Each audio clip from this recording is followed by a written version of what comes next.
Guys, I can't believe this. Look at what we found. Wow. Guys, do you know what this herb is? My goodness. And look at the amount of it that is. Hey guys, good morning, good morning, good morning. Um, want to welcome you to another edition of 60 Minutes with Mother Nature. So, I'm coming to you from Kissimmee. I'm at my friend's house, and this is where we're actually going to be doing our herb walk from today. Um, as you know, in order to do this herb walk, guys, you're going to need a copy of our chart.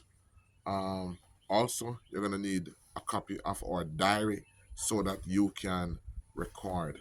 And guys, if these herb walks are a blessing to you, when you purchase these tools, not only are they tools that help you to better record and to document what's happening, it's also one way of supporting me and allowing me to do what I do.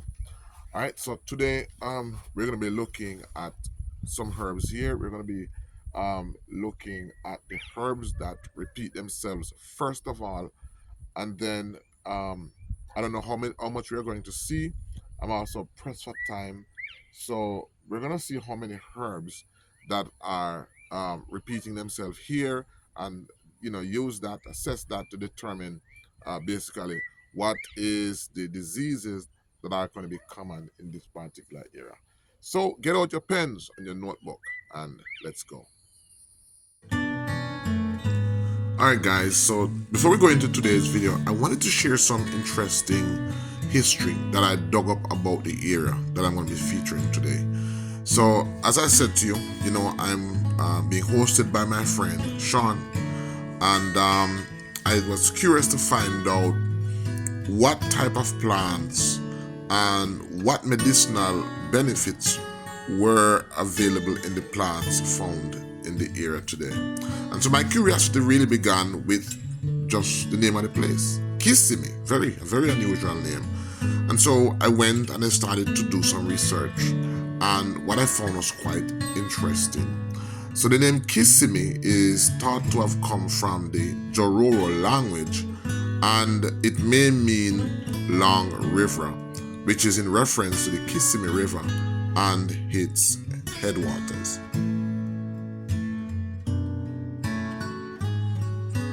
Now, Kissimmee is situated in the heart of the Osceola County, which is pretty much central Florida, and it has a rich history that spans centuries, beginning with its earliest inhabitants, the Native American tribes.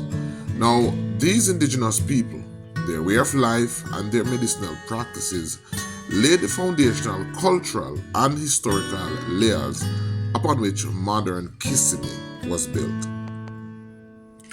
Now, in the 18th century, the Seminole tribe was identified as the distinct tribal group in this area, and they primarily composed of Creek Indians from Georgia and Alabama who migrated into Florida. They were joined by other Native Americans, including remnants of earlier Florida tribes such as the Appalachian and the Tamoka, as well as African Americans who had escaped slavery.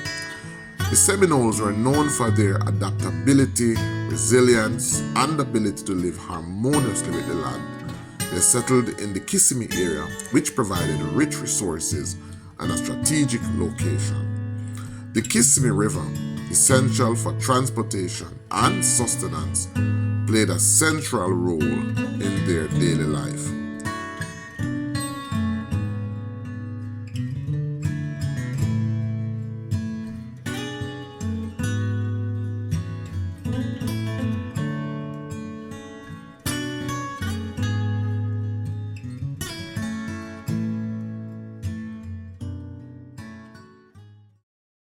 All right, guys. So here we are. So we're looking at the expanse. As you can see, there's not many varieties. There are not many options, but we still want to look and see what's available. All right. So one of the first plant, because this by the way, this soil here is very sandy. As you saw from our overhead shot, that there were a lot of sandy dunes, and because of that, it can get very dry. So one of the plants that I see here a lot are these uh, prickly pear cactus. All right, and so these are here a lot, and of course, this is a plant that has a lot of fluid. It's growing in the sun because it's hot, and the prickly pear is good for inflammation because it's soothing, it's cool, so it's very good for illnesses related to dehydration or inflammation from the heat. We see this plant a lot here. Um, Let me just show you. When we walk, you'll see it. It's almost growing everywhere. This is actually the gay feather. All right, it's a herb called gay feather, and this is a herb that helps with inflammation. Later on, I'll talk more about how the Cherokee Indians use this herb. All right, so this is a herb that's good for inflammation. So another plant that's also seen a lot here is a plant that's good for inflammation. We see a lot of this plant as well. All that green that we're seeing is a plant that grows a yellow flower. Right, so it grows a yellow flower.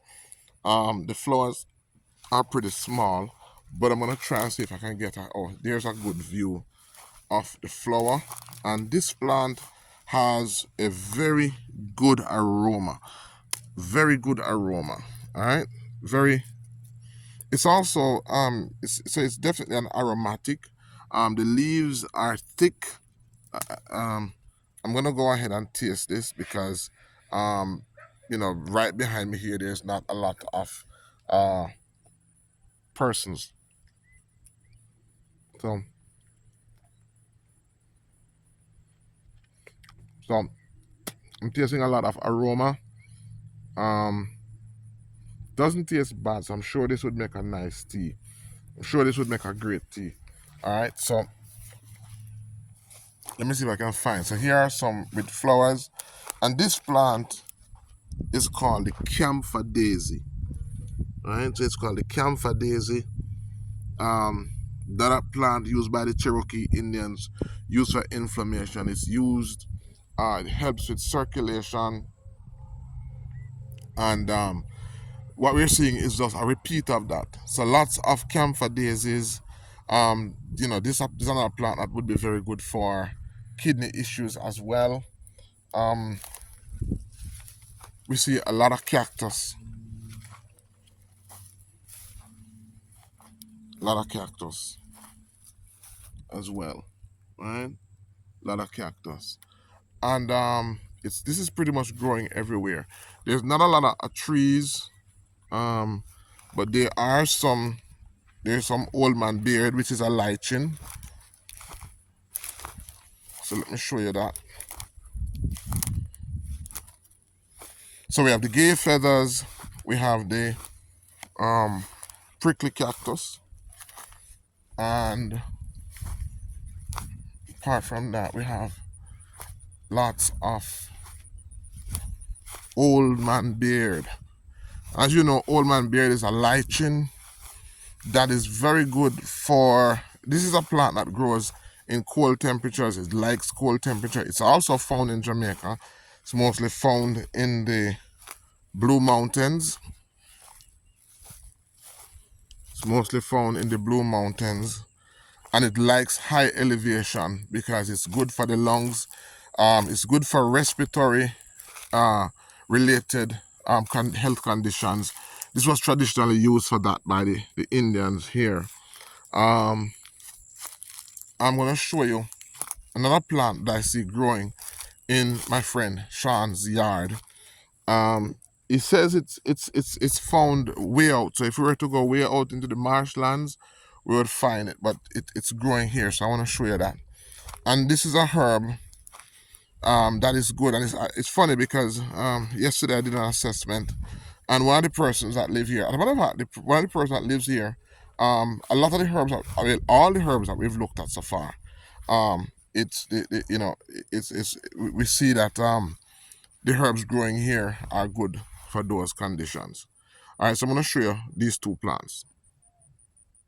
Now, when you look in the grass, as you look in the grass, you can see that it's decorated. I don't know if you can see it, but it's decorated with some flowers. Now, it's growing in between the grass. You can see it.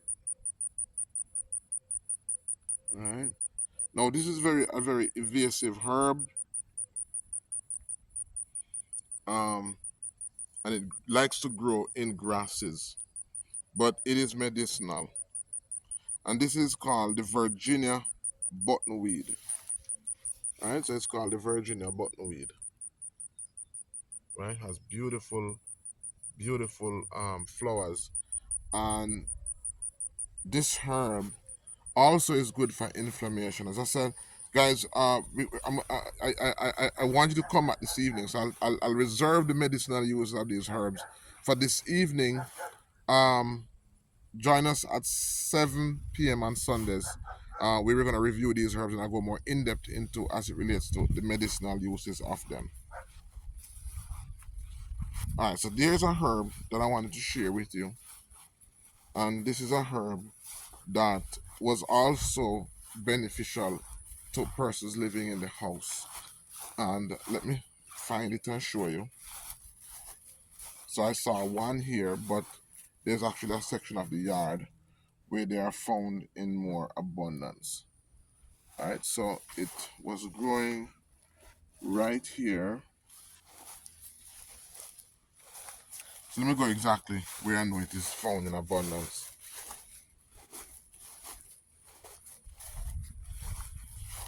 All right, so at this side of the house, there's a lot of marsh wetlands, and here we start to see it.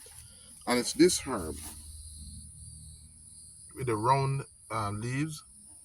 All right, this herb is called the Marsh Pennywort. All right, Marsh Pennywort, and it is also known as gotu kola. And this herb is very good for the brain, very good for the brain for persons who are having poor memory or poor concentration. Then this is the herb that you need. Poor memory, poor concentration, poor blood flow to the brain. Then this is the herb that you need. So here we're having where the air condition is, where we have lots of water dripping. We have it here, and the inhabitants of the house, my friend Sean was telling me that he does a lot to try to get rid of them. You can see that this is a natural habitat because the leaves are much bigger. You can see that the leaves are much more bigger. Let me come to this side where there's more water. You can see because there's more water here from this pipe that it grows here more in abundance. So this is also telling us that this is a natural habitat. They also will grow on water, right? It can be eaten as a vegetable as well, so you can make a salad from this, right? But it helps to send oxygen to the brain, helps to boost oxygen to the brain. As I said, pretty much there's not a lot of herbs, not a lot of variations. Here is pretty much just a repeat of the same herbs. So let's go and let's look on another plant that I see, a herb that we're familiar with from in New York. Here we have a better look at the Camphor Daisy. All right, so that's it. And then we have, of course, this is the very famous sweet wormwood. This is what it looks like in its mature state. And of course, this herb grows in abundance in places like St. Elizabeth. All right, grows in abundance in places like St. Elizabeth. So the fact that this um, property was, um, it was cleansed, it was prepared for these houses means that a lot of the natural herbs that grow here were pretty much destroyed. So what I'm gonna do, I'm gonna try and go to the back. I'm gonna go to the back of the forest where that is undisturbed and see if I can show you some of those herbs. Find out what are the herbs occurring down there repeatedly to help us find out what are the diseases that would naturally grow in this neck of the woods. All right, so let's go deeper. So right away, I'm seeing lots of cluster pines. Now, these cluster pines are pretty much used for, they're very high in oils and aromatics. So they're very useful for, colds and flus, stuff like that. So that's what these pines are for. So we have lots of them growing here. One of the things that we also see is that there's a lot of sand. So I'm pretty much guessing that all of this at one point used to be under the ocean. All of this that we're seeing is basically land now, but this is central Florida. But this used to be under the sea. So, I would be very, very uncomfortable living here. All right, so here's a plant that we see that's very unusual. And this is a plant that is called the European sea heath. European sea heath. And this is a plant where there are some research being done for possible cosmetics slash diabetic work, because it has been there are some compounds that have been isolated that have been found in it to be very effective against diabetes. These are herbs that pretty much are somewhat of a uh, at one time may have been sea vegetable. So this is an example of a plant that maybe that has evolved. This would have been in the ocean, but now it is growing on land. And this is called the European sea heath. Very good for diabetes, and it is typically found in sand dunes. It loves sandy soil. Let me taste it. Let's see. Hold on. Taste it. Let's see. I'm expecting it to be salty. So very aromatic. Very aromatic. My goodness, this tastes really good. And I taste a lot of astringency. So very aromatic. This would be very good on a salad. Very good on a salad. So let's go down and see what else we can find. All right. All right. So coming down off the hill, here's another herb that's across the dune, and this is a herb that is called the large clammy weed. All right, it's a large clammy weed, and this is a herb that has been traditionally used by native Indians for abdomen or stomach pain.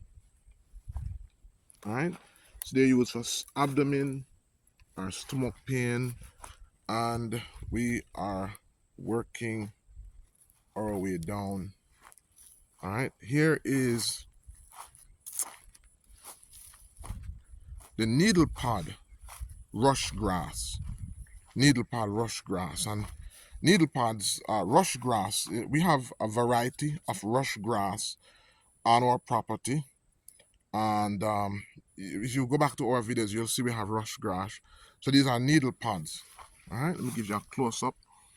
So these are needle pods, rush grass, and rush grass is mostly used domestically. So it's a nice, beautiful patch of rush grass, and this grass is used mostly for making mats. So this was mostly used domestically by our ancestors, but it does have medicinal use. It's used for abdomen related issues, for stomach related issues. And as I said, I want you guys to stay tuned. You're going to be amazed at some of the benefits of these herbs. I'm going to go in depth into the benefits of these herbs on our live review. I want you guys to join me. So I want to keep you guys so interested and fascinated that you join me later on for the live. But this is the large rush grass. It looks a little different. Our rush grass that we have in Jamaica, the leaves are furry, so it has lots of hair. All right. But what we want to do is we want to see if we can find our way over there. All right. Let's see if we can find our way over there. All right, so let's work our way over. Now, here's another herb. Guys, I can't believe this. Look at what we found. Wow. Guys, do you know what this herb is? My goodness. And look at the amount of it that is here. This is the famous St. John's wort. St. John's wort. This is one of the most powerful herb for depression and insomnia and mental related illnesses. This is the famous St. John's wort. And I'll be going more in depth as to the benefits of St. John's wort. Look at the amount of St. John's wort that we found here, guys.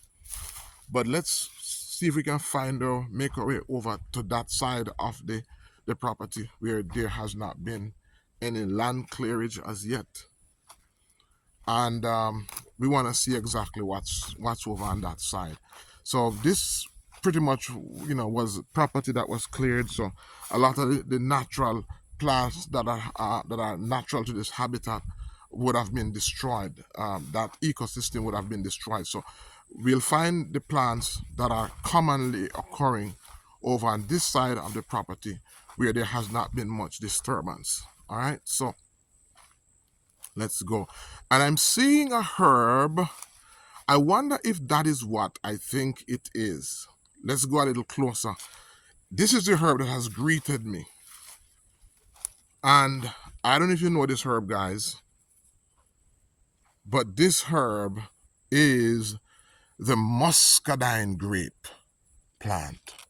This is muscadine grape. Now, this is wild grape. This is the grape that is beneficial for the heart, right? So this herb was traditionally, the fruit of this plant was traditionally used for heart-related issues. Very, very powerful herb that was used by the American Indians. Very, very powerful herb. All right, muscadine. So, as a matter of fact, a company was launched from this grape called muscadine grape, and then we still have more of the creeping, prickly, prickly pear. Right. So we have more of it. But let's go over, and I'm seeing lots of muscadine grapes on this particular tree. It's loaded with antioxidant, and it's very, very, very, very good for you. All right, so lots of muscadine grape. It's growing all over on these plants. Very, very good for you. Let's see what else is here. What other herbs are we going to find here? Let's go. So we're seeing a lot of repeat of the pines, a lot of repeat of the rush grass. Oh, here's another plant, another fruit. This is the American Beautiberry. This is the American Beautiberry. So yes, guys, this is the American Beautiberry. As I said, that when it matures, it's very nice clusters of purple grapes that are purple fruits that are edible, loaded with antioxidant. All right, and I see this because I've been in Palm Beach. So hey guys, it's actually drizzling, so I don't know if I'm gonna be able to get all the herbs that I could in this area, but I'm gonna concede that we did get quite a lot. It's actually drizzling now, and I don't want to damage my equipment, and I'm actually leaving Kissimmee now for Fort Lauderdale, or down further down in Florida. So guys, that's all we're gonna be able to capture today. Until next time, this is Dr. Ben Israel reminding you that your health is your responsibility, and the greatest weapon against sickness and disease is education, not medication. Bye bye. See you in our next episode.